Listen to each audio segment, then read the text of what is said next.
ये जो नोट आया है या उसको नोट कहें या ऑर्डर कहें, इसमें तो मैं कहूँगी कि काफ़ी संगीन इल्ज़ाम लगाए गए हैं, सिर्फ चीफ जस्टिस पे नहीं, लेकिन उन 6 मेंबरान पे जो जजेस थे जिन्होंने 4 अप्रैल को अपना ऑर्डर पास किया था। इसमें वो कह रहे हैं बेंच बनाया गया जिसकी कोई जुरिस्डिक्शन नहीं थी, और ना ही कोई नोटिस, और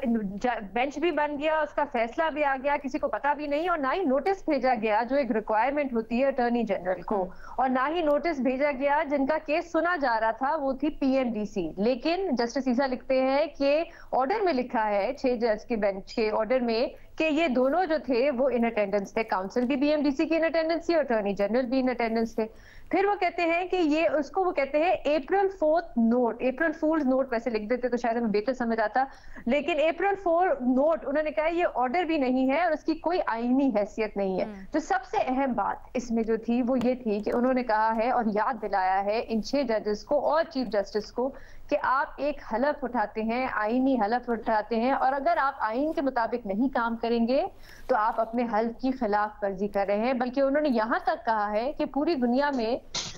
मोनार्कीज और डिक्टेटरशिप खत्म हो रही है, लेकिन हमारे कोर्ट रूम में तासुर ये जा रहा है कि बड़े एक ऑटोक्रेटिक तरीके से फैसले किए जा रहे हैं और आइन को रिप्लेस करने की कोशिश की जा रही है। तो जैसे मैंने कहा ये बहुत संगीन इल्जाम है, और अगर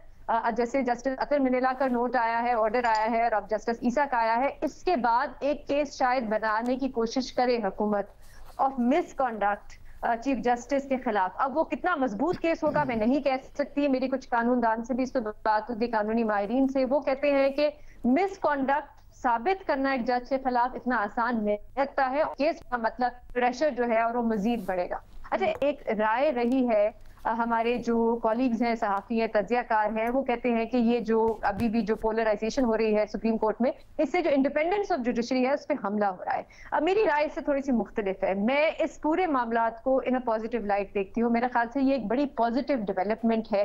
कि एक बहस हो रही है। एक जमहूरियत में एक प्रोसेस ऑफ एवोल्यूशन होता है और वो बहस और डिबेट से होता है, जहां पे आप उस किस्म के सवाल पूछते हैं जो पहले आपने नहीं पूछते। उससे आपका जमहूरी निजाम जो होता है मजबूत होता है, क्योंकि हमारे मुल्क में 2 ऐसे इदारे हैं लीना, एक एस्टैब्लिशमेंट है और एक हमारी अदालतें हैं जो अपना एहतसाब नहीं करना चाहती, जिनके बारे में हमें ये तक नहीं पता कि एक जो जज हैं उनकी तनख्वाह कितनी होती है, वो पर्क्स कितने लेते हैं, या एक जनरल जो है उनकी तनख्वाह कितनी होती है, वो पर्क्स कितने लेते हैं। तो पहली बार हमारे मुल्क में एक बड़ी कंस्ट्रक्टिव डिबेट हो रही है जिसमें सवाल पूछे जा रहे हैं कि बेंचेस कैसे बनते हैं, फैसले कैसे किए जाते हैं, जजेस अपॉइंट कैसे होते हैं, और आप सियासतदानों से तो पूछते आए हैं कि वो सादिक और अमीन है या नहीं, लेकिन आज विद ऑल ड्यू रिस्पेक्ट क्या वो डिबेट वहां तक ना होती जब पार्लियामेंट के अंदर उसके ऊपर बहस होती? चले आप कानून साजी कर रहे थे, उसमें आप मुखालफत और उसकी हक में जो राय थी वहां पर बहस करवा लेते। इवन चले अगर सुप्रीम कोर्ट ने कोई रूल्स एंड प्रोसीजर्स बनाने थे,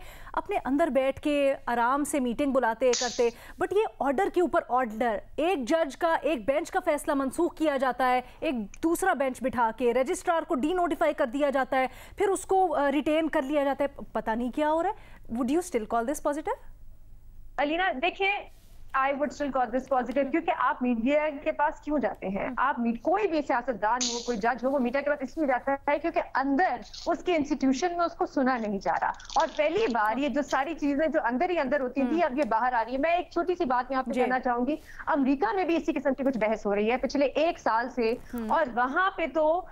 जजेस से ये भी कहा जा रहा है कि जजेस के जो बेंचेस हैं उसको एक्सपैंड किया जाए, बल्कि वहां पे जो उनकी पार्लियामान है उनके पास तो ये तक इख्तियारात हैं, उनकी जो कांग्रेस है, कि वो ये तक फैसला कर सकते हैं कि सुप्रीम कोर्ट जो है कौन से केसेस सुन सकती है और कौन से केसेस नहीं सुन सकती। अगर वो केस सब जुडिस भी होगा तो तब भी कांग्रेस वोट कर सकती है कि आप ये केस नहीं सुन सकते। अच्छा। तो ये चीजें जो होती हैं, ये मेरे ख्याल से आहिस्ता ये कंस्ट्रक्टिव क्रिटिसिज्म हो रही है, एक ट्रांसपेरेंसी की बात हो रही है, और मैं उम्मीद करूंगी कि जो दूसरा अदारा है हमारे मुल्क में जो ट्रांसपेरेंसी नहीं चाहता, उसके बारे में भी हम उनसे भी कभी ना कभी ये सवाल पूछ सकते हैं।